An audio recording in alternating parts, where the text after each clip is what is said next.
अल्हम्दुलिल्लाह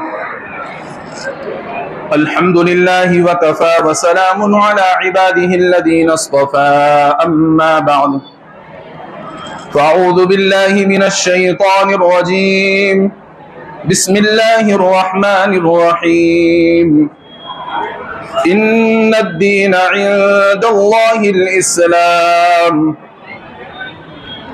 सदक़ल्लाहुल मौलानल अज़ीम अल्लाहुम्मा सल्लि अला सय्यिदिना व मौलाना मुहम्मद व अला आलि सय्यिदिना व मौलाना मुहम्मद व बारिक व सल्लिम। खामोश बैठे हुए सब, आपको पता है मैं दुरूद शरीफ साथ में पढ़वाता हूँ, मैंने कहा नहीं तो आपने पढ़ा भी नहीं, साथ साथ पढ़ लीजिए। अल्लाहुम्मा सल्लि अला सय्यिदिना व मौलाना मुहम्मद व अला आलि सय्यिदिना व मौलाना मुहम्मद व बारिक व सल्लिम। अल्लाहुम्मा सल्लि अला सय्यिदिना व मौलाना मुहम्मद व अला आलि सय्यिदिना व मौलाना मुहम्मद व बारिक व सल्लिम। अल्लाह रब्बुल इज्जत का जितना भी शुक्र अदा किया जाए कम है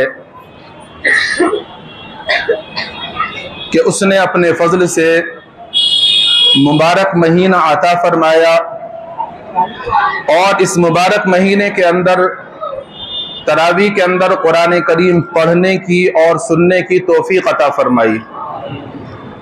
यकीन जानिए, जिस वक्त में पहली तरावी में खड़े होकर कुरान करीम पढ़ना शुरू किया था तो लगता नहीं था कि इस मर्तबा हम कुरान करीम तरावी में मुकम्मल कर पाएंगे।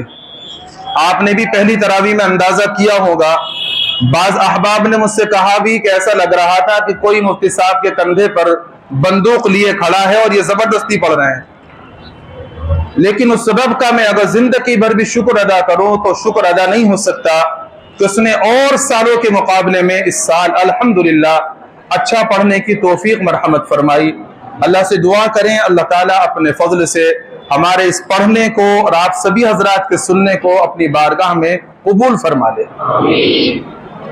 मैं सबसे पहले इस मजमे के अंदर वो नौजवान जिन्होंने पहली सफ में दूसरी सफ में खड़े होकर पाबंदी के साथ में तरावी पढ़ी है उनको मुबारकबाद पेश करता हूँ कि अल्लाह ताला इन नौजवानों को अपनी बारगाह में कबूल फरमा ले और अपने फजल से पांचों नमाजें इसी तरह से पहली सफ में पढ़ने की तौफीक अता फरमाए।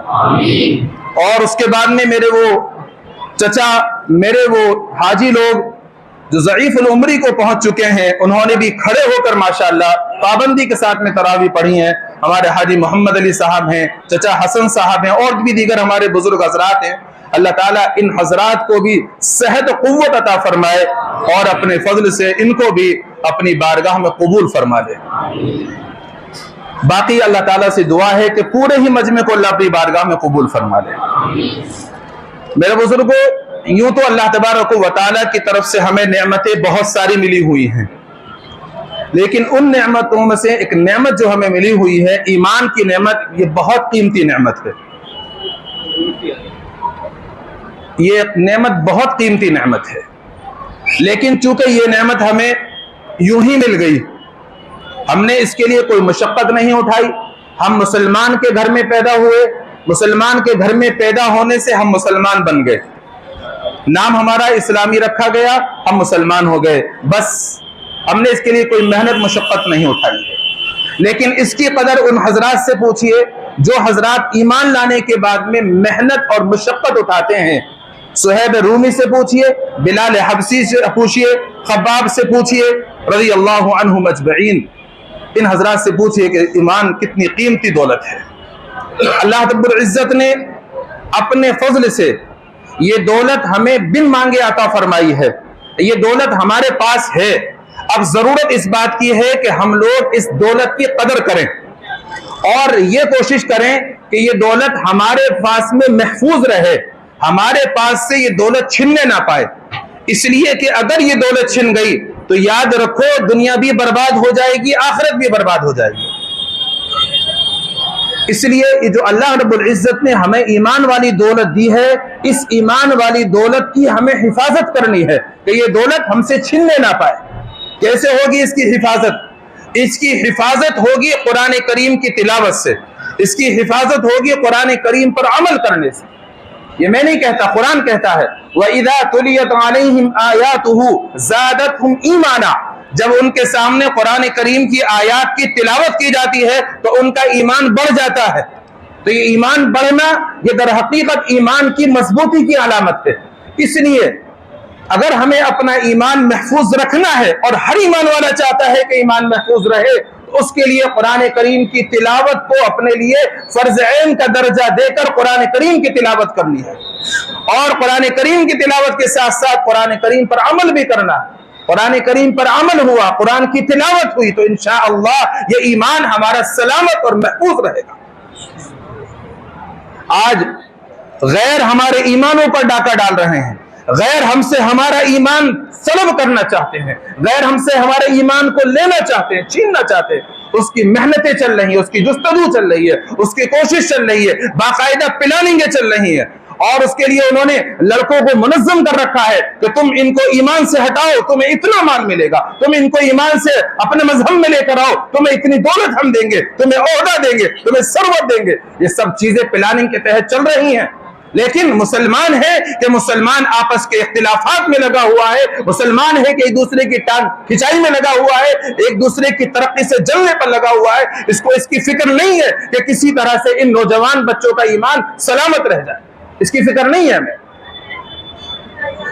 याद रखिएगा, अगर ये ईमान हमारे हाथ से निकल गया, ये ईमान अगर अल्लाह न करे हमारे हाथ से छिन गया, तो ये याद रखिएगा, जितने भी हमने पिछले जिंदगी में अच्छे अमाल किए हैं, ये सारे के सारे अमाल अकारत और बर्बाद हो जाएंगे। वमन यर्तदिन मिनकुम अन दीनिही फयमुत वहुव काफिरुन फउलाइका हबितत अअमालुहुम फिद दुनिया वल आखिरा। अल्लाह ताला ने इरशाद फरमाया कि जो भी अपने दीन से फिर गया और वो काफिर होने की हालत में मर गया, तो उसके दुनिया में भी और आखिरत में भी सारे अमाल बर्बाद हो गए। और ठिकाना कहां है? ठिकाना उसका जहन्नम है। और दुनिया के अंदर भी अगर इस्लामी हुकूमत हो तो उन लोगों की सजा शरीयत मुताहरा ने यह मुतय्यन फरमाई है जो ईमान को छोड़ देते हैं कि उनको कत्ल किया जाएगा। बादशाह वक्त इस्लामी हुकूमत के काजी उनको कत्ल करेंगे जो ईमान से फिर जाए। लेकिन चूंकि इस्लामी हुकूमत नहीं है और जहां इस्लामी हुकूमतें हैं वो भी इस पर अमल नहीं कर रहे हैं, इसलिए आज इस कुरान करीम के अमल पर, इस हुक्म पर अमल नहीं हो पा रहा है। वरना सजा मेरे बुजुर्गों, जो ईमान से फिर जाए उसकी सजा यही है कि उसको कत्ल किया जाए। पहले 3 दिन उसको जेल में रखा जाएगा, उसके शुबहात को दूर किया जाएगा। अगर शुबहात दूर हो जाते हैं बहुत अच्छी बात है, अगर शुबहात दूर नहीं होते उसके तो उसको फिर कत्ल किया जाएगा। इस्लाम में यह सजा है उसकी। तो दुनिया में मुर्तद हो जाने वाले की, इस्लाम से फिर जाने वाले की सजा क्या है? कि उसको कैद किया जाए, तो उसको कत्ल किया जाए, और मरने के बाद में उसकी सजा यह है कि वो हमेशा हमेशा के लिए जहन्नम के अंदर डाला जाएगा। तो आप इसको कम नुकसान मत समझिए, ये नुकसान बहुत बड़ा नुकसान है। लेकिन अफसोस अफसोस है, इस तरफ हमारी तवज्जो नहीं, इस तरफ हमारा ध्यान नहीं है। अगर वो प्लानिंग बना सकते हैं तो हम भी तो प्लानिंग बना सकते हैं। अगर वो कुछ इनाम दे सकते हैं तो हम भी तो कुछ इनाम मुतय्यन कर सकते हैं। हम क्यों नहीं मुतय्यन कर सकते? हम क्यों अपने नौजवानों को तैयार नहीं कर सकते? हम क्यों एक दूसरे की टांग खिंचाई में लगे रहते हैं? क्या हमने कभी इस बात की फिक्र की? हम चंद लोगों ने बैठकर इस पर गौर फिक्र किया कि आखिर ये बच्चियां ईमान से फिर रही हैं, हमें कौन सा ऐसा लाइए अमल तैयार करना चाहिए जिससे ये हमारी बच्चियों के ईमान महफूज रह जाए? कोई है ऐसा जो खड़े होकर ये कहे कि हाँ हमने 10 लोगों ने बैठकर इसके बारे में मशवरा किया और गौर फिक्र किया? कोई करने को तैयार नहीं है, किसी को फिक्र नहीं है, सबको अपनी अपनी पड़ी हुई है। मेरे बुजुर्गों, ये अपनी अपनी पड़ी रहना ये तुम्हें भी नुकसान पहुंचा देगा। आज दूसरे की बच्ची जा रही है, कल अल्लाह ना करे यही हवा चलती रही तो मेरी और आपकी बच्चियां भी जो है दूसरे के गैरों के हाथ में जा सकती हैं। इसलिए इस मामले को हल्के में मत लीजिए, बिल्कुल हल्के में मत लीजिए, इस मामले को संजीदगी से लीजिए। और जो हमारी बच्चियां गैरों के उसमें जा रही हैं, चुंगल में फंस रही हैं, उनकी फिक्र कीजिए कि किसी तरह से वो वापस लौट कर आ जाएं। उनसे बिल्कुल भी जर्रा बराबर भी नफरत मत कीजिए। याद रखिएगा, हमारी शरीयत, हमारा इस्लाम मजहब ये नहीं सिखाता। हमारा इस्लाम मजहब ये सिखाता है कि अगर कोई गुनाहगार है तो उसके गुनाह से नफरत की जाएगी, उसके अमल से नफरत की जाएगी, उसके जात से नफरत नहीं की जाएगी। और इसकी मिसाल ये दी जाती है जैसे कि एक बीमार हो जाता है कोई शख्स, तो अगर कोई बीमार है तो उस बीमार की बीमारी से नफरत की जाती है, उस बीमार के जात से नफरत नहीं की जाती। अगर फोड़ा फुंसी भी निकल आए, फोड़ा फुंसी का मवाद उसका साफ किया जाता है, उस मरीज को घर में से निकाल कर नहीं फेंक दिया जाता। तो जिस तरह से हम मरीज से मोहब्बत करते हैं, उसके मर्ज को दूर करने की कोशिश करते हैं, इसी तरह से अगर हमारा कोई भाई गुनाह में मुब्तला है, कोई बुराई के अंदर मुब्तला है, तो उसको बुराई से निकालना, उसको बुराई इसके अंदर से बुराई को खत्म करना और उसकी बुराई से नफरत करना, यह हमारा ईमान का हिस्सा होना चाहिए। उसके जात से नफरत मत करो। अगर तुम उसकी जात से नफरत करोगे तो जो ईमान से फिर गई है वो ईमान में वापस नहीं आ सकती। उनको प्यार दो, उनको मोहब्बत दो, उनको समझाओ ताकि वो दोबारा से इस्लाम मज़हब में लौट कर आ जाए। और जो अभी अल्लाह का फजल है सलामत है, उनकी फिक्र करो कि किसी तरह से उनका ईमान सलामत रहे, बाकी रहे, उनका ईमान छीनने ना पाए। और उसके लिए क्या करना है आपको? उसके लिए हर घर के अंदर कुरान करीम की तिलावत होनी चाहिए। कुरान करीम की तिलावत हर हाल में होनी चाहिए। ऐसा करो, मेरी कुर्सी पीछे कर लो और ये चला दो, घुटन हो रही बहुत ज्यादा, लोग परेशान हो जाएंगे। ये कूलर चला दो। हर घर के अंदर कुरान करीम की तिलावत होनी चाहिए। कोई घर ऐसा ना रहे जिसके अंदर कुरान करीम की तिलावत ना हो। कोई घर ऐसा नहीं होना चाहिए जिसके अंदर कुरान करीम पर अमल करने वाले मौजूद ना हो। हर ईमान वाले के घर में कुरान की तिलावत करने वाले, हर ईमान वाले के घर में कुरान करीम पर अमल करने वाले मौजूद होने चाहिए। आपको पहला जमाना याद है, बड़े बूढ़ों को याद होगा कि पहले यह होता था कि जब तक बच्चा कुरान करीम की तिलावत न कर ले, उस वक्त तक माए अपने बच्चे को चाय नहीं पिलाती थी, माए अपने बच्चे को नाश्ता नहीं कराती थी। जब तक के शोहर कुरान करीम की तिलावत न कर ले, नमाज अदा न कर ले, उस वक्त तक बीवियां अपने शोहरों को चाय नहीं पिलाया करती थी। लेकिन आज वो जमाना बदल गया। आज ना तो औरतें घरों में तिलावत करती हैं, ना आज मर्द घरों में तिलावत करते हैं, ना ही आज बच्चे कुरान करीम की घरों में तिलावत कर रहे हैं। सब तिलावत से बिल्कुल दूर हो चुके हैं। कैसे हमारा ईमान सलामत रहेगा? कैसे हमारा ईमान मजबूत रहेगा? इसलिए हर एक आदमी इस बात की कोशिश करे कि हम घर के अंदर इंशाअल्लाह पाबंदी के साथ में कुरान करीम की तिलावत करेंगे। और मेरा दिल ये चाहता है कि जैसे पहले माई थी हमारी, पहले हमारी बहनें थी कि वो जब तक अपने बच्चों को, अपने शोहरों को नाश्ता नहीं दिया करती थी, जब तक कि वो कुरान की तिलावत ना कर ले। इसी तरह से आज भी घर के अंदर ऐसी माए, ऐसी बहनें मेरे घरों के अंदर पैदा होनी चाहिए कि जब तक बच्चा तिलावत ना कर ले, जब तक शोहर तिलावत ना कर ले, उस वक्त तक उसको चाय नहीं मिलनी चाहिए सुबह में। अपने घरों में औरतों को जाकर कहो कि वो इस पर सख्ती करें, पाबंदी करें। औरतों की जिम्मेदारी है ये। अगर इस पर पाबंदी से उन्होंने अमल कर लिया तो इंशाअल्लाह घरों के अंदर, हर घर के अंदर कुरान की तिलावत करने वाले पैदा हो जाएंगे। और कुरान करीम की तिलावत के साथ साथ कुरान करीम पर अमल भी जरूरी है। अमल कैसे होगा? अमल ऐसे होगा जब आपको पता लगेगा अल्लाह ने कुरान में क्या फरमाया। आज कुरान करीम की तफसीर होती है, चंद हजरात की तफसीर में बैठते हैं। कुरान करीम की तफसीर सुनने को लोग तैयार नहीं है। जब आप कुरान की तफसीर नहीं सुनेंगे तो आपको कैसे पता लगेगा अल्लाह ने क्या फरमाया? इसलिए हर एक की जिम्मेदारी है कि हर एक कुरान करीम की तफसीर में बैठा करे ताकि उसको पता लगे अल्लाह ने क्या फरमाया। और जब उसको पता लगेगा तो उसके लिए कुरान पर अमल करना भी आसान होगा। आप उन लोगों से पूछिए जो पूरे साल पाबंदी के साथ में तफसीर में बैठते हैं, उनको कितनी बातें मालूम हुई और कितनी बातें अपनी जिंदगी के अंदर लेकर आए और कितना उनकी जिंदगी के अंदर इनकलाब आ गया। आप हजरात बैठ जाइए, खड़े मत रहिए। पता नहीं कितनी देर बयान हो जाए मेरा, आप परेशान हो जाएंगे खड़े खड़े। आप तशरीफ रख लीजिए, खड़े खड़े परेशान हो जाएंगे, बैठ जाइए।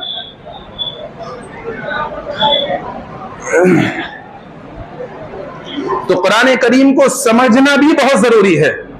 कुरान करीम तर्जुमे के साथ में पढ़िए। एक पारा, एक रुकू पढ़िए, 2 रुकू पढ़िए। आसान तर्जुमे कुरान के नाम से मुफ्ती तकी उस्मानी साहब दामत बरकातुहुम ने उर्दू में भी तफसीर लिखी है, इंग्लिश में भी तफसीर लिखी है। इंग्लिश ना तबका इंग्लिश में पढ़े, उर्दू वाले उर्दू में पढ़े। लेकिन मैं बार फिर समझा रहा हूं आपको, कुरान करीम के तर्जुमे को पढ़िए, तर्जुमे के साथ पढ़िए, मगर अपनी तरफ से किसी भी आयत का कतन भी मतलब मत निकालिए। अगर मतलब आपने निकाला तो आपके लिए गुमराही का रास्ता खुल जाएगा, भटक जाएंगे आप रास्ते से। मतलब तो कुरान करीम की आयत का तफसीरों में, अहादीस में बता दिया गया है, उसी से आपको मतलब को समझना है बस। तो एक तो कुरान करीम की तिलावत रोजाना बिलानागा करनी है, दूसरे कुरान करीम को तर्जुमे के साथ में पढ़ना है और अमल भी उसके ऊपर करना है।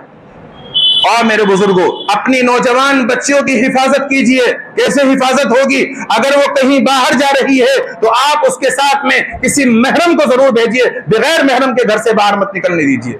पहली बात तो निकालना नहीं है, और अगर मजबूरन निकल रही है बच्ची घर से बाहर तो आप गैर महरम के साथ में नहीं बल्कि महरम के साथ में उसको भेजिए, पर्दे के साथ में उसको भेजिए। आज हम लोगों ने पर्दा कराना छोड़ा, बच्चियों ने पर्दा करना छोड़ा, नतीजा क्या हुआ? आज बुर्कों पर पाबंदियां लग रही हैं। हम लोगों ने टोपी ओढ़ना छोड़ा तो आज नतीजा क्या हुआ? पासपोर्ट ऑफिस में जाइए, आपकी टोपी उतरवा दी जाएगी। यह कह दिया जाता है मुसलमान टोपी ओढ़ता कहां है। अगर सारे मुसलमान अपने सरों पर टोपी रखना शुरू कर दे तो किसी की मजाल नहीं जो मुसलमान से कहे तो टोपी उतार दे। अगर सारी मेरी बच्चियां, सारी मेरी माएं, सारी मेरी बहनें अगर पर्दा करना शुरू कर दे, किसी की मजाल नहीं जो पर्दे के ऊपर पाबंदी लगा दे।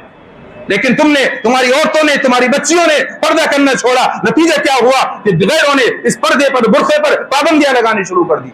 और जब पाबंदी लगेगी तो ये औरत जब घर से बाहर बगैर पर्दे के निकलेगी, चोर उचक्के से उचक लेंगे।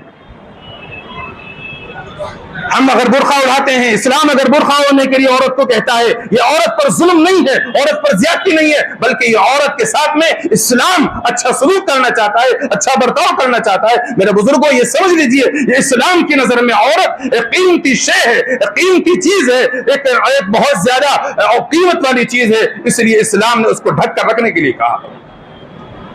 आप घर से बाहर निकलें तो आप मुझे बताइए, अगर आपके पास में सोना हो, आपके पास में हीरा हो, क्या आप उसको हथेली में लेकर घूमेंगे या आप उसको बंद करके छुपाकर किसी ऐसी जगह जेब में रखेंगे कि चोर की नजर ना पड़ जाए उसके ऊपर? भाई सारे के सारे छुपा कर ही तो लेके जाएंगे उसको। क्यों छुपा कर लेके जाते हैं? कीमती चीज है, अगर मैं हथेली पर लेकर जाऊंगा चोर उसको उचक लेंगे। शरीयत मुताहरा ने औरत को इससे भी ज्यादा कीमती चीज समझकर हुक्म दिया कि औरत जो है पर्दे के अंदर रहे। ये पर्दे में रहेगी तो चोर उचक्कों से महफूज रहेगी, बदनजर करने वालों से महफूज रहेगी। और अगर ये पर्दे से बाहर आ गई तो गैरों की निगाहें इस पर पड़ेंगी और उसका नतीजा ये होगा कि फिर गैर इस पर गलत निगाह डालकर उसको अपने हवस का शिकार बनाने के लिए उसको किसी भी तरह से मजबूर करेंगे और अपनी हवस का शिकार बनाएंगे। यही हो रहा है इस वक्त में। जो बेपर्दा निकली, जो मर्द और औरत, जो मर्दों के साथ में औरतें मिली, उसका नतीजा यह हुआ कि वो अब सारी की सारी पर्दे से बाहर आने के बाद में गैरों से उनके ताल्लुकात हो गए और वो अब मुसलमानों के चुंगल से निकलती चली जा रही है। बहुत अफसोस का मकाम है मेरे बुजुर्गों, ये थोड़ा मोड़ा अफसोस नहीं है। बहुत बड़ी तादाद बच्चियों की मुर्तद हो चुकी है, कोई शुमार नहीं है उसका। और अभी तो बाकायदा ये मुनज्जम तरीके से काम चल रहा है, पता नहीं अल्लाह जाने कितनी बच्चियां हमारी मुर्तद हो जाएंगी। अभी मेरे नमाज से पहले एक अचानक व्हाट्सएप खोला, उस पर एक वीडियो देखी मैंने। एक बच्ची पर्दे में बैठी हुई है, एक खबीस मलऊन शख्स उसके ऊपर पेशाब कर रहा है। आप गौर तो कीजिए, ये बच्चियां मेरी बहनें, ये क्यों नहीं समझ रही इस बात को कि क्या हो रहा है सब? ये हमारे इज्जतों के साथ कितना खिलवाड़ किया जा रहा है। शरीयत ने तुम्हें ढककर रखने के लिए कहा था, शरीयत ने तुम्हें घर में रहने के लिए कहा था, शरीयत ने तुम्हें इज्जत दी थी, शरीयत ने तुम्हें मकाम दिया था, शरीयत ने तुम्हें वकार दिया था। माँ की इज्जत में तुम्हें मकाम मिला, शौहर के बीवी होने की इज्जत में तुम्हें मकाम मिला, बेटी होने के लिए तुम्हें मकाम मिला, हर एक बात से शरीयत ने तुम्हें मकाम दिया। लेकिन तुम शरीयत को छोड़कर, इस्लाम को छोड़कर गैरों ने तुम्हें लालच दिया कि अगर तुम हमारे मजहब में आ जाओगी तो हम तुम्हें ये देंगे, अगर तुम हमारे मजहब में आ जाओगी हम तुम्हें ये देंगे। तुमने उनके चक्कर में आकर के तुमने इस्लाम मजहब को छोड़ दिया। क्या हो रहा है मेरी बच्चियों? तुम्हें क्या हो गया? तुम लोग औरतों को, तुम किस रुख पर जा रही हो? सोचो जरा, तुम्हारी आखिरत बर्बाद हो जाएगी, तुम्हारी दुनिया बर्बाद हो जाएगी। तुमने अपनी बाप की इज्जतों से खिलवाड़ कर लिया। नौजवान कभी कभी मालूम करते हैं कि मुफ्ती साहब मेरे फला लड़की से ताल्लुकात हैं, अम्मी तैयार नहीं है, अब्बू तैयार नहीं है, मैं क्या करूं? मैं उससे शादी करना चाहता हूं। कल या परसों की बात है, रात में एक नौजवान मालूम करने लगा कि मुफ्ती साहब मेरे लड़की से ताल्लुकात हैं, मैं उस लड़की से शादी करना चाहता हूं। वो लड़की मुझसे शादी करना चाहती है, अम्मी भी तैयार नहीं, अब्बू भी तैयार नहीं, उसके घर वाले भी तैयार नहीं। मैंने कहा बिरादरी क्या है? कि जी मैं तो बिरादरी से नाई हूं, तू और वो कौन है? कहने लगे जी वो चौधरी है बिरादरी से। मैंने कहा तुम्हारा तो उसका कोई मिलाप नहीं है, कोई निभा नहीं हो पाएगा तुम में बिल्कुल भी। चौधरी बिरादरी बड़ी बिरादरी है, अगर चौधरी बिरादरी वाली मुसलमानी बिरादरी के अंदर आएगी कभी निभा नहीं हो सकता, वो तुम पर सरदार बनकर रहेगी। और कुरान ने कहा है अर्रिजालु क़व्वामूना अलन निसा, मर्द जो है औरतों पर क़िवाम और सरदार है, वो तुम पर सरदार बन जाएगी, कैसे निभा हो सकता है? इसलिए उसको बहुत समझाया मैंने, फिर उसको नौजवान को समझाया, मैंने कहा बेटे तुम अभी छोटे हो, तुम्हें मालूम नहीं है, हम बाप बन गए, हमें मालूम है। जब बच्चा पैदा होता है, बच्चा पैदा होने के बाद में ही हम सब ये सोच लेते हैं कि हमें अपने बच्चे की शादी कहां करनी है, कैसे करनी है, सारी प्लानिंग पैदा होते ही शुरू हो जाती है। थोड़ी थोड़ी रकम भी जमा करना शुरू कर देते हैं हम जैसे गरीब आदमी।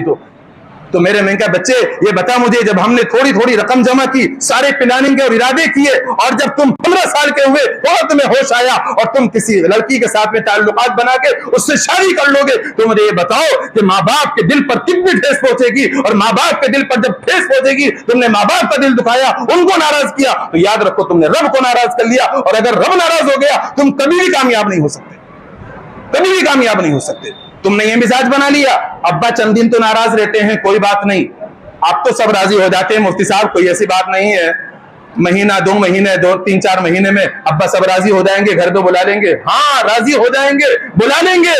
बाप बाप होता है, बच्चे की गलती को नजरअंदाज कर देता है। मगर ये बता मुझे, तू ए नौजवान, तू मुझे ये बता, ए बच्चियों मुझे तुम ये बताओ, जो तुमने उस वक्त में निकाह करके माँ का दिल दुखाया, उसका दिल तड़पा दिया, उस दिल दुखे का तुम्हारे पास में कोई इलाज है कि तुम उस दिल दुखे को, जख्म को तुम भर दो? कोई इलाज नहीं तुम्हारे पास जख्म को भर सको। इसलिए अल्लाह के वास्ते इन हरकतों से बाज आ जाओ। माँ बाप तुम्हारी शादी जहां करना चाहते हैं, सुकून और वकार के साथ में तुम वहां शादी करो, इत्मीनान से वहां शादी करो, माँ बाप की रजा में राजी रहो, अल्लाह तुमसे राजी रहेगा। तो मैं ये अर्ज कर रहा था, हमारे नौजवान बच्चियों पर निगरानी करें, घर के अंदर रहने दें उनको, घर से बाहर अगर भेजना है पर्दे के साथ में भेजें, और कोई महरम उनके साथ में होना चाहिए। और खास निगरानी करें इस बात की कि बच्ची अगर मोबाइल चला रही है, तो मोबाइल में जो उसने आईडी बना रखी है, वो आईडी घर के अंदर भाई के पास भी होनी चाहिए, वो आईडी घर के अंदर बाप के पास भी होनी चाहिए। और वक्तन फवक्तन उस आईडी पर चेक करते रहा करें, बच्ची व्हाट्सएप पर किस किस से चैट कर रही है, बच्ची फेसबुक पर किस किस से चैट कर रही है, इंस्टाग्राम और क्या क्या चीजें चल रही है, उन पर किन किन से बातचीत करती है, उसको बार बार चेक करते रहा करें। ये हर एक माँ बाप की, हर एक बाप की और हर एक लड़के की जिम्मेदारी है कि अपनी बहनों पर, अपनी बेटियों पर निगरानी रखें। मैं किसी के बच्चे को गलत नहीं बता रहा, किसी की बच्ची को गलत नहीं बता रहा हूं, मैं आपको सुझाव दे रहा हूं, समझा रहा हूं मैं आपको। और इस वक्त में बहुत सारी बच्चियां इत्तिकाफ में बैठी हुई हैं, मैं किसी की बच्ची को गलत नहीं कह रहा, मुझे मालूम हुआ है कि ये बच्ची इत्तिकाफ में बैठने के बाद में घर के अंदर, कमरे के अंदर किसी को नहीं आने देती और बस जरूरत के मुताबिक ही आने देती हैं। बिल्कुल गलत है तरीका ये, बिल्कुल गलत तरीका है ये। जब एक घर के अंदर एक कमरे के अंदर एक नौजवान होगा, या नौजवान लड़का हो या लड़की हो, शैतान उसके सामने घुस करके रखने डालेगा और हरकतें उल्टी सीधी कराएगा। इसलिए ऐसा मत होने दो बिल्कुल भी। अगर बच्ची इत्तिकाफ में बैठी हुई है, साथ में माँ सोए, उसके साथ में माँ रहे, उसके साथ में कोई हर्ज नहीं है रहने में, लेकिन वो बच्ची घर से बाहर ना, उस कमरे से बाहर ना निकले, सिर्फ पेशाब पखाने के लिए बाहर निकलेगी वो। याद रखिए, मैं फिर कह रहा हूं, मैं किसी की बच्ची को गलत नहीं बता रहा, लेकिन मैं आपको आगाह कर रहा हूं, होशियार रहिए, कहीं ऐसा ना हो हम तो ये सोचें बच्ची इत्तिकाफ में बैठी हुई है, हम तो ये सोचें बच्ची इबादत कर रही है और बच्ची वहां मोबाइल में किसी दूसरे से चैट करने में लगी हुई हो। मुझे मालूम है ऐसी हरकतें हो रही है, मैं इसलिए आपको आगाह कर रहा हूं। तो निगरानी कीजिए पूरी।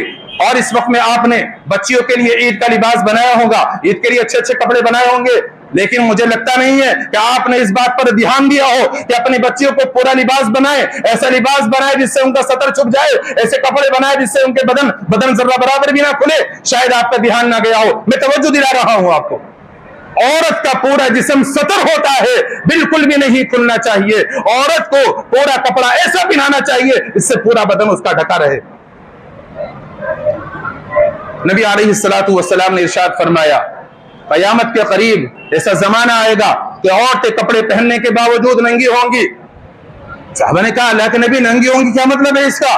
मैं नंगी कैसे होंगी? वो कपड़े पहनने के बावजूद नंगी ऐसी ही होंगी कि कपड़े इतने छोटे होंगे कि छोटे होने की वजह से उनका सतर खुला हुआ होगा, या कपड़े इनके इतने तंग होंगे कि तंग होने की वजह से जिस्म की बनावट नजर आएगी, या कपड़े उनके इतने हल्के होंगे कि हल्के होने की वजह से उनका बदन उसमें झलक रहा होगा।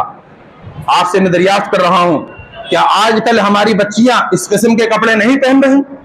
क्या आजकल उनका बदन नजर नहीं आता? क्या उनके कपड़े छोटे नहीं है कि उनका सतर नहीं खुला रहता? क्या उनके कपड़े इतने हल्के नहीं है कि झलकता नहीं है बदन?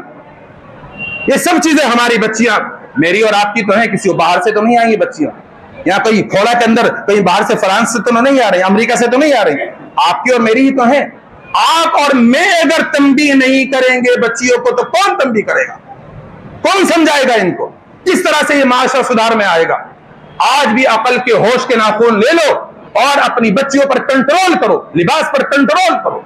ईद के मौके पर इन बच्चियों के जिस्म पर पूरा लिबास होना चाहिए और बगैर पर्दे के घर से बाहर नहीं निकलनी चाहिए। अगर आपने इस पर ध्यान दे लिया, ये गैर कभी भी अपने मिशन में कामयाब नहीं हो सकते। याद रखो, एक प्लानिंग तो वो है जो दुश्मन करता है और एक प्लानिंग वो है जो मेरा रब करता है। अल्लाह फरमाता है कुरान में, वमा करू वमा करल्लाह वल्लाहु खैरुल माकिरीन। उन्होंने मकर किया, उन्होंने चाल चली और अल्लाह तबारक व तआला की तदबीर फरमाता है और अल्लाह बेहतरीन तदबीर करने वाला है। अगर वो ये चाल चल रहे हैं कि हमें एक एक बच्ची को और इतने लाख लड़कियों को इस्लाम मजहब से हटाकर अपने मजहब में लाना है, हम भी एक चाल चले और हम भी एक तदबीर करें कि हमें पूरे तरीके से इस्लाम मजहब को फॉलो करना है, इस्लाम मजहब पर चलना है, कुरान पर अमल करना है, तो दुश्मन कभी भी अपने मिशन में कामयाब नहीं हो सकता। बोलो, सब करोगे इस पर अमल? अल्लाह ताला अपने फज़ल से अमल की तौफीक अता फरमाए।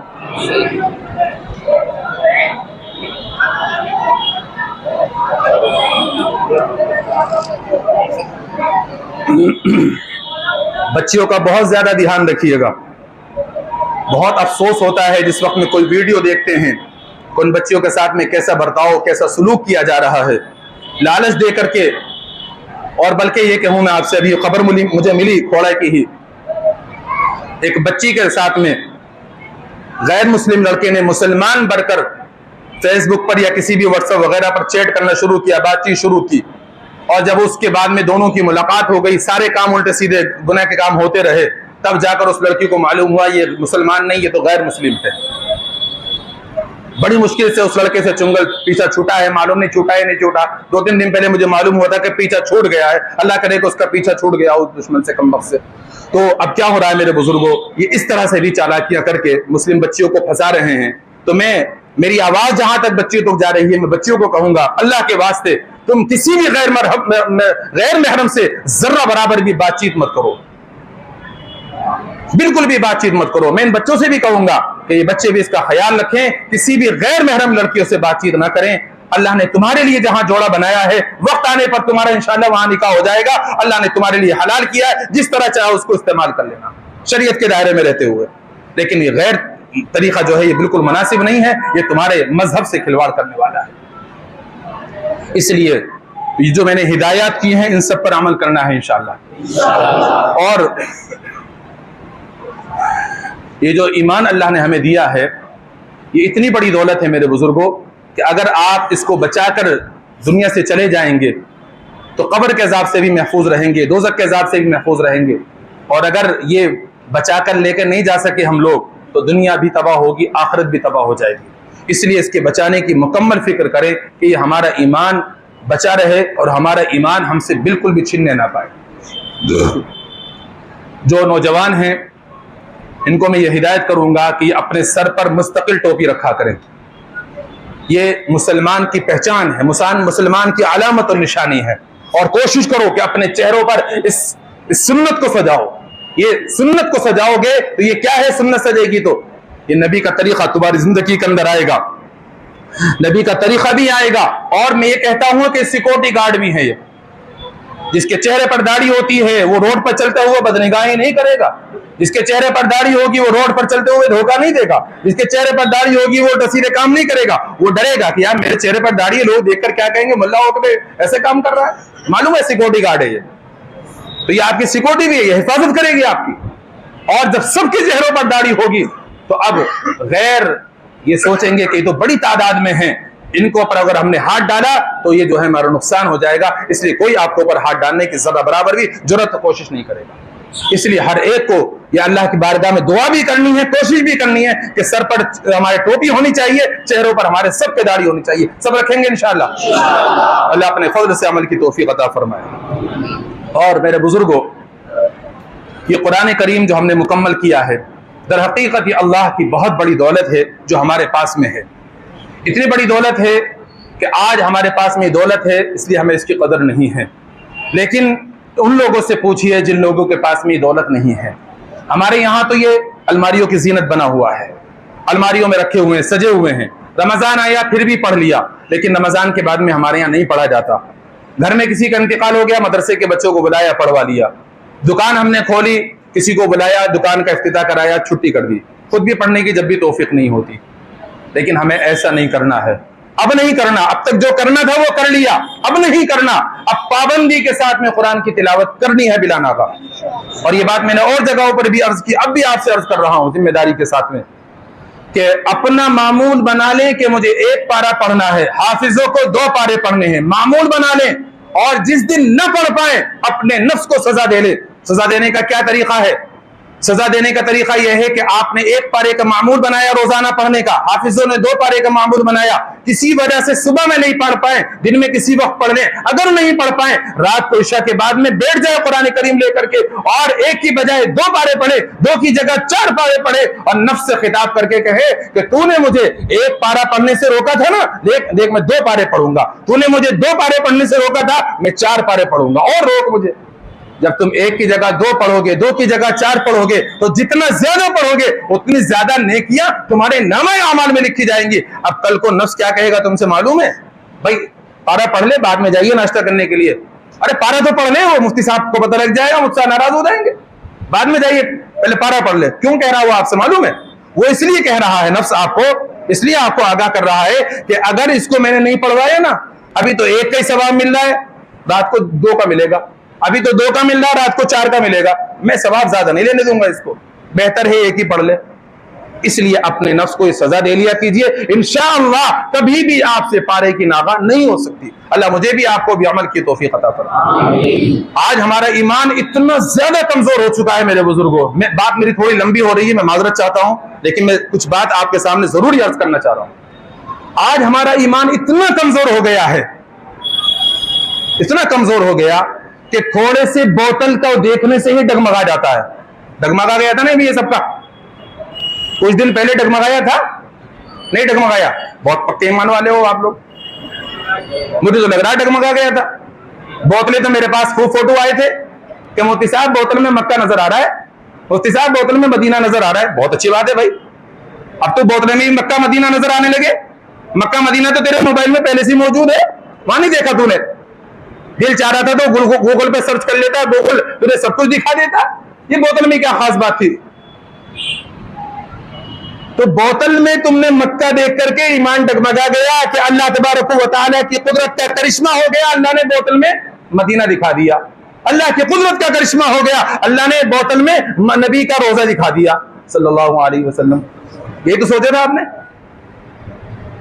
अभी पता है आपको क्या होने वाला है? दज्जाल आने वाला। दज्जाल क्या दिखाएगा मालूम है? जन्नत दिखाएगा, दोज़ख दिखाएगा। ये जन्नत है, ये दोज़ख है। मेरी बात मान ले, जन्नत में जाएगा, नहीं मानेगा दोज़ख में जाएगा। अब जो ये कह देगा कि हाँ मैंने तेरी बात मान ली, वो दोज़ख में गया, वो जन्नत में नहीं गया। और जो ये कह देगा कि मैंने तेरी बात नहीं मानी, वो जन्नत में जाएगा, वो दोज़ख में नहीं जाएगा, क्योंकि वो जो उसके पास में जन्नत दोज़ख है वो झूठी होंगी। तो अब आप मुझे बताओ, वो जन्नत सामने दिखाएगा, वो दोज़ख सामने दिखाएगा, क्या करोगे उस वक्त में? उस वक्त में कह दोगे हाँ तू सही कह रहा, जन्नत ही है ये, तेरी बात मानूंगा मैं, यही कहोगे ना? जब तुमने बोतल में देख करके कह दिया कि काबा है, बोतल में देख कर कह दिया कि ये मक्का है, ये खाना, ये रोज़ा अक़दस है, तो अब आप मुझे बताओ कि अगर जन्नत और दोज़ख तुम्हारे सामने कर दी जाए, दज्जाल आ जाए, वो दिखा दे, तो तुम अपने ईमान को बचा सकोगे? नहीं बचा सकोगे ईमान को। तुम्हारा ईमान इतना कमजोर हो गया, डगमगा जाता है। क्यों ईमान को तुमने अपना इतना कमजोर कर लिया? ये कुरान से दूरी की वजह से तुम्हारा ईमान कमजोर हुआ।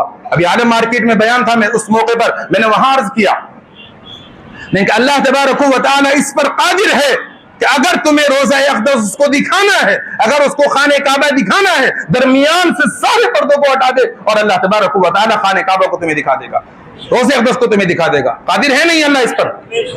मैं दलील दूं आपको, सब समझ में आएगी बात। क्या दलील है? नबी अलैहिस्सलातु वस्सलाम मेराज के लिए तशरीफ ले गए। जब मेराज से वापस तशरीफ लेकर आए, आपने बताया कि मैं मेराज के लिए गया था, मैं बैतुल मुक़द्दस गया था, मस्जिद अक़सा में भी गया, मैंने अंबिया को नमाज पढ़ाई, दुश्मनों ने मालूम कर लिया।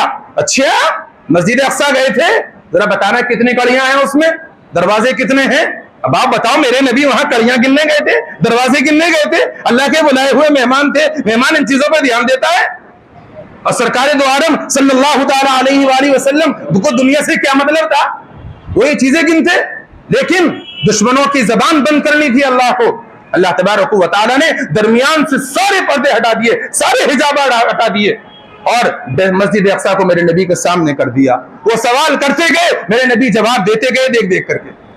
आय हाय, जब अल्लाह ने अपने नबी के लिए सारे हिजाबात को हटा दिया था और मस्जिद अक्सा को मेरे नबी के सामने कर दिया था, यह अल्लाह की कुदरत का करिश्मा था, मेरे नबी का मौजिज़ा था। तो मेरा अल्लाह आज भी इस बात पर कादिर है कि अगर तुम्हें खाने काबा तुम्हें घर पे रहते हुए दिखाना है, तुम्हें अगर रोजे अक़दस घर पर बैठे हुए दिखाना है, तो सारे हिजाबात हटा करके और फिर खाने काबा को तुम्हें दिखाए। यह है अल्लाह की कुदरत का करिश्मा।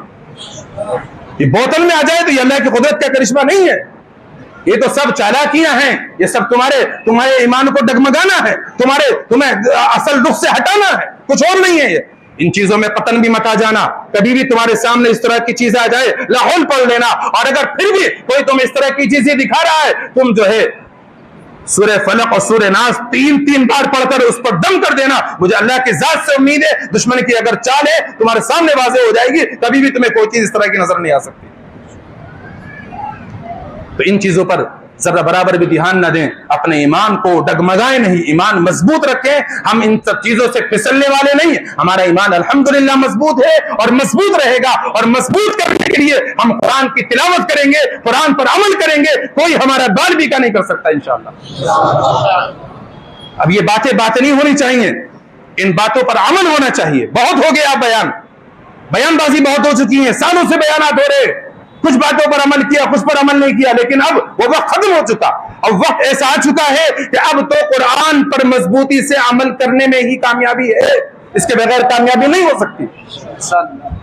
वरना तो बुजुर्गों, वो वक्त आने वाला है कि अगर तुमने कुरान से दूरी इख्तियार की, पिछला जमाना याद कर लो, कितने लोग मुर्तद हुए थे अकबर के जमाने में, क्या क्या हुआ था, उसके बाद में भी क्या क्या हुआ, सन 47 में क्या क्या हुआ।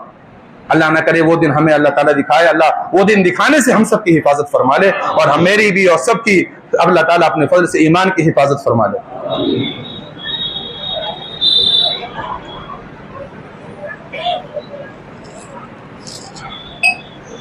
चलिए, बातें तो बहुत हो गई हैं, जो कुछ भी कहा गया है, अल्लाह ताला अपने फजल से इन तमाम बातों पर हम सबको अमल करने की तौफीक मरहमत फरमाए। थका ना हूँ, आप लोग तो बात और भी कर सकता हूँ, मगर आप मुझे लग रहा थक रहे हैं।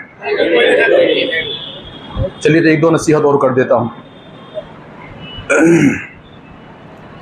अल्लाह तबारक व तआला ये चाहते हैं हम लोग सब एक बनकर रहें, मुत्तहिद होकर रहें। ये अल्लाह तबारक व तआला की चाहत है। और दुश्मन की चाहत क्या है? दुश्मन कौन है हमारा? शैतान मरदूद है। अल्लाह कह रहे हैं इन्न शैतान लिल इंसानी अदुव्वुम मुबीन, कि शैतान इंसान का खुला हुआ दुश्मन है। तो शैतान मरदूद क्या चाहता है? हमारे दरमियान आपस में तोड़ हो, ना इत्तिफाकियां। अल्लाह चाहता है आपस में जोड़ हो। अल्लाह फरमाते हैं तफरकों में मत बटो, फिरकों में मत बटो। और शैतान क्या चाहता है? बढ़ जाए ये आपस में। तो अब आप चाहत शैतान की पूरी करना चाहते हैं, रब की पूरी करना चाहते हैं? रब की पूरी करना चाहते हैं ना।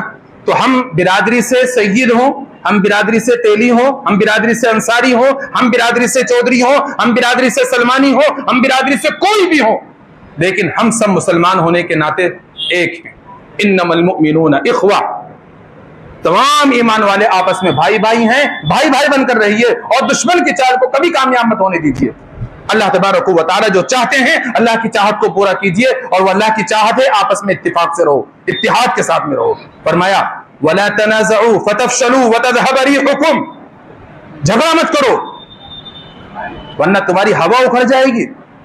ये झगड़े, ये इंतशारात, ये आपस के तोड़, ये हमारी ताकत को, हमारी मजबूती को कम करने वाली चीज, ये नुकसानदेह चीज है। इसलिए अल्लाह के लिए एक बनकर रहो, मुत्तहिद होकर रहो।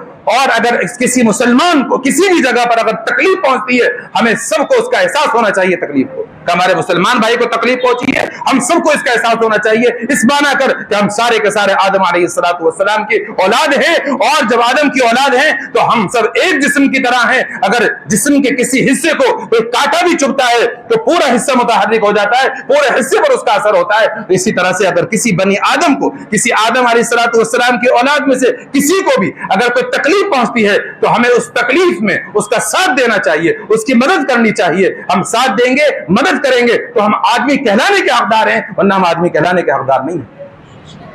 तो आपस में मुत्तफिक होकर रहें, मुत्तहिद होकर रहें, झगड़े ना करें, फिरकों में ना बटें, ये चीज नुकसान पहुंचाने वाली है। हदीस में नबी अलैहिस्सलाम ने फरमाया ये दीन को मोड़ने वाली है, और जिस तरह से उस तरह से बाल मुड़ जाते हैं, इसी तरह से जो लोग झगड़ा करते हैं उससे उनका दीन इसी तरह से मुड़ जाता है, खत्म हो जाता है। तो इसलिए अल्लाह के वास्ते फिरकों में ना बटे, मिलजुल कर रहें, प्यार मोहब्बत से रहें। अल्लाह हम सब के अंदर दिलों में प्यार मोहब्बत पैदा फरमा दे। व आखिर दावाना अनिल हम्दुलिल्लाहि रब्बिल आलमीन।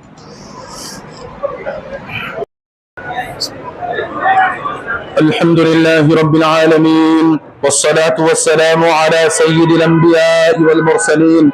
अल्लाहुम्मा सल्लि अला सय्यिदिना व हबीबना व मौलाना मुहम्मद व अला आलि सय्यिदिना व हबीबना व मौलाना मुहम्मद व बारिक व सल्लिम कमा तुहिब्बु व तर्ज़ा अदद मा तुहिब्बु व तर्ज़ा। रब्बना ज़लमना अनफुसना व इल्लम तग़फ़िर लना व तरहमना लनकूनन्न मिनल ख़ासिरीन। रब्बना ज़लमना अनफुसना व इल्लम तग़फ़िर लना व तरहमना लनकूनन्न मिनल ख़ासिरीन। अल्लाहुम्मा इन्ना नस्अलुका बिअन्ना लकल हम्द ला इलाहा इल्ला अंत वहदक ला शरीक लकल हन्नानुल मन्नान बदीउस समावाति वल अर्ज़ि या ज़ल जलालि वल इकराम या ज़ल जलालि वल इकराम।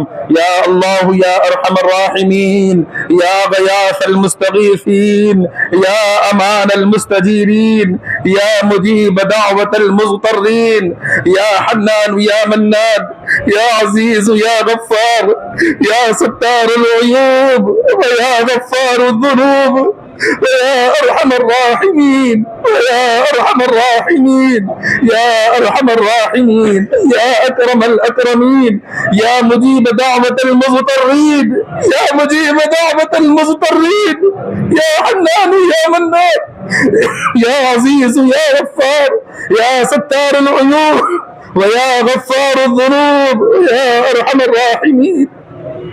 अल्लाहुम्मा इन्नका अफ़ुव्वुन तुहिब्बुल अफ़्व फ़अफ़ु अन्ना या करीम। अल्लाहुम्मा इन्नका अफ़ुव्वुन तुहिब्बुल अफ़्व फ़अफ़ु अन्ना या करीम। अल्लाहुम्मा इन्नका अफ़ुव्वुन तुहिब्बुल अफ़्व फ़अफ़ु अन्ना या करीम।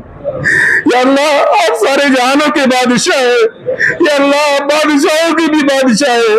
या अल्लाह पूरे आलम को पैदा करने वाले आप है, पूरे आलम का निजाम चलाने वाले आप है, पूरे आलम को माफ करने वाले आप है, पूरे आलम को रोजी देने वाले आप है, पूरे आलम को पैदा करने वाले आप है। या अल्लाह हम सब गुनाहगार है, हम सब खताकार है, हमने बहुत गुनाह किए, जानबूझकर भी किए, अनजाने में भी किए। या अल्लाह हम बहुत बड़े मुजरिम है, हकीकतन मुजरिम है। या अल्लाह हम तो बंदा कहलाने की विलायत नहीं है, हम तो गंदे हैं। हमारे जिस्म का लूमता गुनाहों में डूबा हुआ है। करीम होता बहुत बड़े मुजरिम है।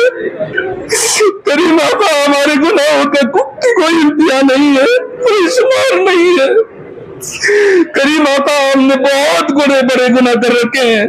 ये तो आपका फजल है कि आपने हमारे गुनाहों पर सत्तारी का पर्दा डाला हुआ है। या अल्लाह अगर आपने सत्तारी का पर्दा न डाला होता तो लोग हमसे बात करना भी पसंद ना करते, लोग हमसे बात करना भी पसंद ना करते, खड़ा होना भी हमारे पास पसंद ना करते, देखना भी पसंद ना करते।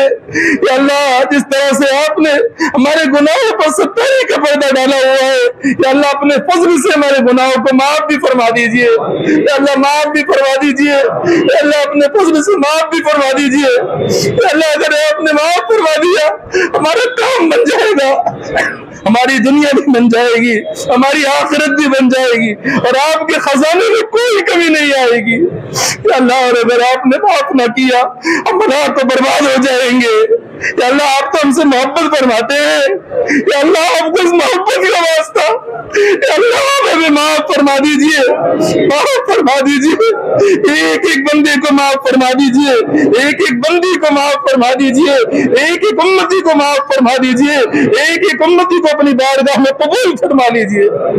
अल्लाह आपने मुबारक महीना हमें अता फरमाया, हम इसकी कदर ना कर सके, इसकी कदर ना कर सके, जो इबादत होनी चाहिए थी उस तरह इबादत न कर सके, हमारी लफ्जिश है, हमारी कोताही है, माफ फरमा दीजिए।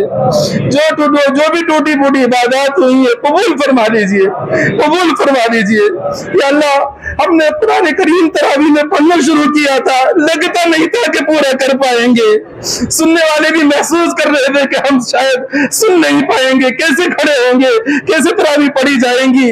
अल्लाह आपने तौफीक दी, आपने हमें हिम्मत दी, आपने ताकत दी, आपकी तौफीक से आज हमने कुरान पढ़कर और सुनकर मुकम्मल कर लिया। या अल्लाह जितना भी आपका शुक्रिया अदा किया जाए कम है।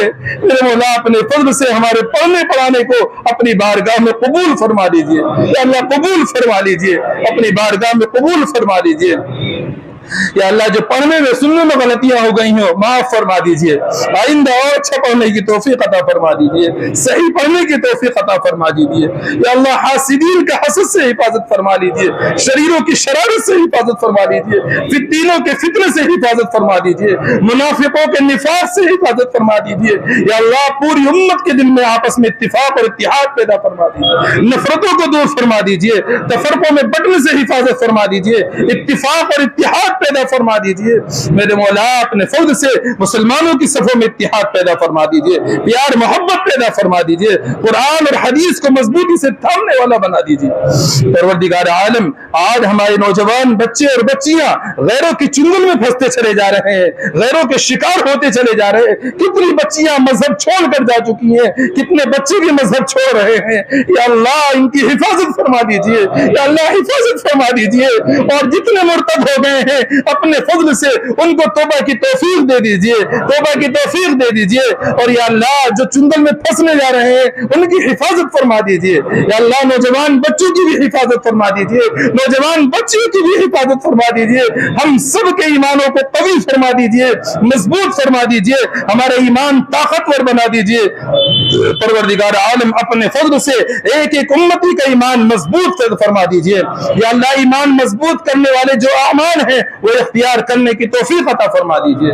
या अल्लाह पूरे मजमे ने कुरान की तिलावत का इरादा किया है, वादा किया है। या अल्लाह अपने फजल से इनको इस वादे पर जमने की तौफीक अता फरमा दीजिए। या अल्लाह वादे पर जमने वाला बना दीजिए। जो कुरान पढ़े हुए नहीं है उनको भी पढ़ने की तौफीक अता फरमा दीजिए, जो पढ़े हुए हैं उनको पाबंदी के साथ में पढ़ने की तौफीक अता फरमा दीजिए। परवरदिगार आलम अपने फजल से हमारे मुल्क में खुसूसन और पूरे आलम में अमन अमान कायम फरमा दीजिए, पूरे आलम में अमन अमान कायम फरमा दीजिए।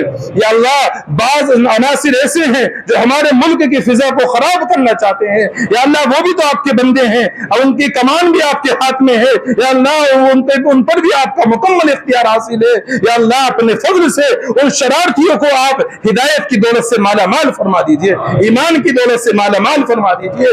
या अल्लाह शरारतों से उनकी हिफाजत फरमा दीजिए। वो जितना मुल्क की फिजा को खराब करना चाहते हैं या अल्लाह आप उतनी मुल्क की फिजा को अच्छी कर दीजिएगा और भाईचारा कायम फरमा दीजिए, इत्तिफाक और इत्तिहाद का माहौल कायम फरमा दीजिए। शैतान मरदूद के मकर फरेब से, शैतान की चालों से हमारी हिफाजत फरमा लीजिए। परवरदिगार आलम मसाजिद की हिफाजत फरमा दीजिए, मराकिज की हिफाजत फरमा दीजिए।